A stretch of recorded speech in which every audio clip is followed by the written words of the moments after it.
بسم اللہ الرحمن الرحیم۔ معزز ناظرین، آج کی ویڈیو میں ہم نور الدین زنگی کے خواب کے بارے میں آپ سے بات کریں گے۔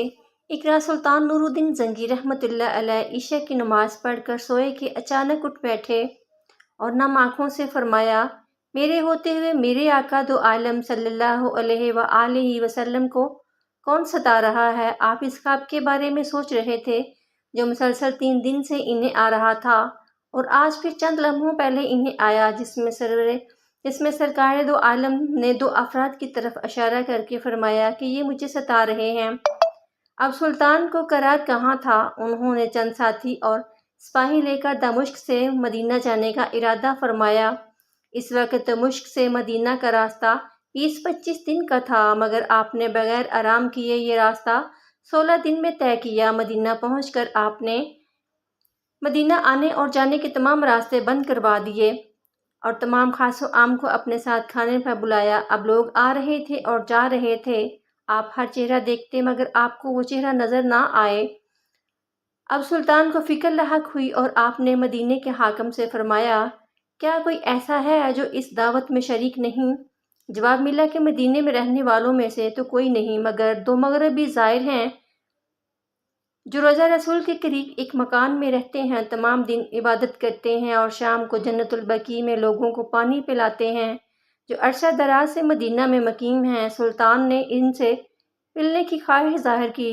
دونوں زائر بظاہر بہت عبادت گزار لگتے تھے۔ ان کے گھر میں تھا ہی کیا، ایک چٹائی اور 2-4 ضرورت کی اشیاء کہ یکدم سلطان کو چٹائی کے نیچے کا فرش لرزتا محسوس ہوا۔ آپ نے چٹائی ہٹا کے دیکھا تو وہاں ایک سرنگ تھی۔ آپ نے اپنے سپاہیوں کو سرنگ میں اترنے کا حکم دیا۔ وہ سرنگ میں داخل ہوئے اور واپس آ کر بتایا کہ یہ سرنگ نبی کریم صلی اللہ علیہ وآلہ وسلم کی قبر مبارک کی طرف جاتی ہے۔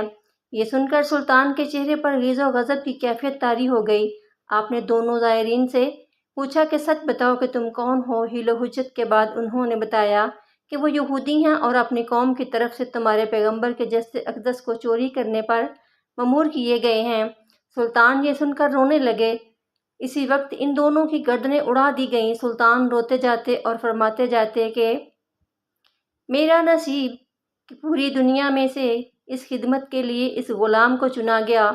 اس ناپاک سازش کے بعد ضروری تھا کہ ایسی تمام سازشوں کا ہمیشہ کے لیے خاتمہ کیا جائے۔ سلطان نے ممار بلائے اور قبر اقدس کی چاروں طرف خندق کھودنے کا حکم دیا، یہاں تک کہ پانی نکل آئے۔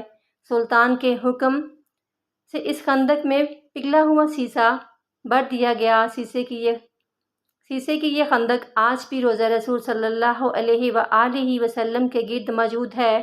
کہا جاتا ہے کہ سلطان خود اس سرنگ میں گیا اور دوسرے کنارے پر پہنچا تو دیکھا کہ سرنگ حضور صلی اللہ علیہ وآلہ وسلم کی آرام گاہ تک پہنچ گئی تھی اور آپ کے قدم مبارک کھل گیا تھا۔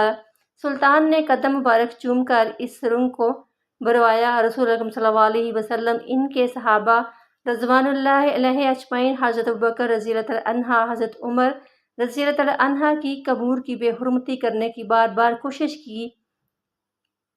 آپ تینوں مدینہ منورہ میں مسجد نبوی شریف میں دفن ہیں۔ دشمنوں نے بار بار کوشش کی کہ ان کے اجسام مبارک کو ان کی قبروں سے نکال لیا جائے تاکہ مسجد نبوی شریف اور مدینہ منورہ توجہ کا